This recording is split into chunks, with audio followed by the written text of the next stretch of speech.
In 2013, Seth Rogen and Evan Goldberg made their directorial debut with This Is the End. This Is the End is a movie about six friends trying to survive after they are left on Earth following the biblical apocalypse. If this is the end of the world and all the good people died, what you're saying is Seth, me, Jonah, Craig, and Danny are a bunch of assholes. What makes this movie unique is that these six friends are all actors playing themselves. And in fact, nearly every single character in the film with lines are celebrities playing themselves. This creates a strong self-reflexive tone that becomes the most important part of the film, and this is because the movie doesn't so much create characters as it does add to pre-existing ones.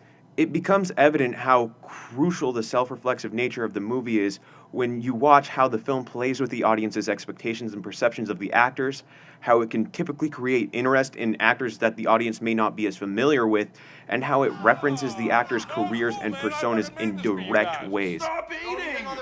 Guys, just chill the fuck out, okay? I'm sure the Green Goblin can fucking afford some more bacon. Every character is in some way tied to their public persona, as well as the characters they play.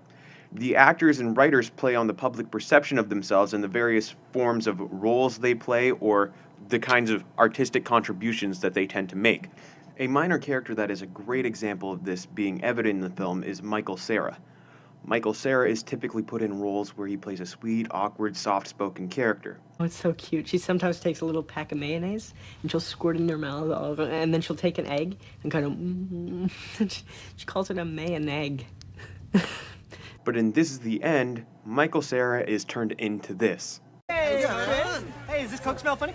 Oh, fuck, Michael! Fuck! Oh, that's fucking expensive shit, motherfucker! This supports the statement that the film's self-reflexive nature draws from expectations because we go in expecting sweet Michael Cera and end up getting a sex-obsessed, drug-abusing monstrosity. A main character that also exemplifies this is James Franco. Franco is known to be a self-proclaimed artist and makes paintings that art critics, as well as his fans, find hard to understand and appreciate. James Franco is also known for having an interesting love for his Freaks and Geeks co-star Seth Rogen. If you ever wondered what Seth Rogen looked like naked, you no longer have to, because recently someone did the honors of painting the actor in the nude. And that lucky artist was none other than James Franco. One with the caption, "Seth wants it," and the other with the caption, "Sleepy Bear." We see both of these broad ideas about Franco embraced in the film. We see his love for painting and his passion for art. I'm not a big art guy. You don't like art? Well, come on now. You play video games? Yes. Well, guess what, buddy? You like art. Yep. You ever been to Subway? Yes. You order a sandwich, somebody put that together for you, dude. That's art. Sandwich artist. And we also see This Is the End reinforce his feelings of love for Seth Rogen in scenes where he obsesses over sacrificing himself for Seth. I would love to do a sequel to Pineapple. Do you have any ideas? I do have an idea. We don't know how it should end yet. I know. Danny's trying to kill us, Yeah. and I sacrifice myself for you. And he kills me. By doing this, This Is the End manipulates our expectations and perceptions of the actors by referencing their vague public personas, which reinforces the themes of self-reflexivity.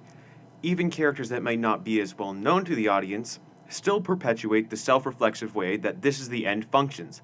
This is because, even if the audience does not know the character that well, familiarity grows as the actor interacts with other actors that may be more well known. You have no idea what. I do know what gluten is. Gluten's a vague term. An example of this would be Jay Baruchel, who plays a version of himself that hates being in LA as well as the public eye.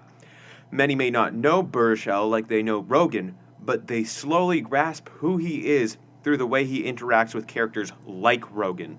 Familiarity also grows by referencing the actor's past films. You were so good in $1 Million Baby. That's amazing. Thank you so much for saying that. By referencing the fact that Baruchel was in $1 Million Baby, we can draw on what kind of actor he is and maybe start to put together who he is as a person a little bit more.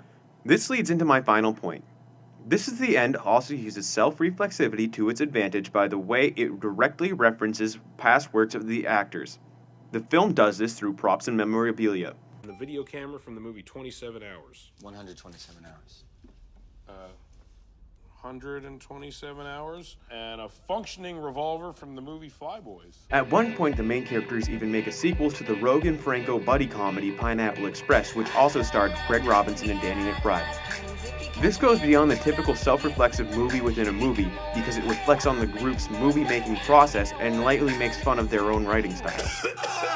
However, the most important references to the actors' past works in terms of being self-reflexive are when they insult their flops or themselves. We should make sequels to more of our movies. How about we not do Your Highness too? In referencing these films in negative ways, it not only directly references a past work, but also ties in the public's opinions of these films as well as the performances of the actors in them. Seth, that's a better performance than you've given in your last 6 movies. Where the fuck was that in Green Hornet, huh? Every moment of This Is the End is self-reflexive, and it becomes the most important part of the movie. Although the self-reflexivity has varying forms throughout the film, it is always there if you look for it.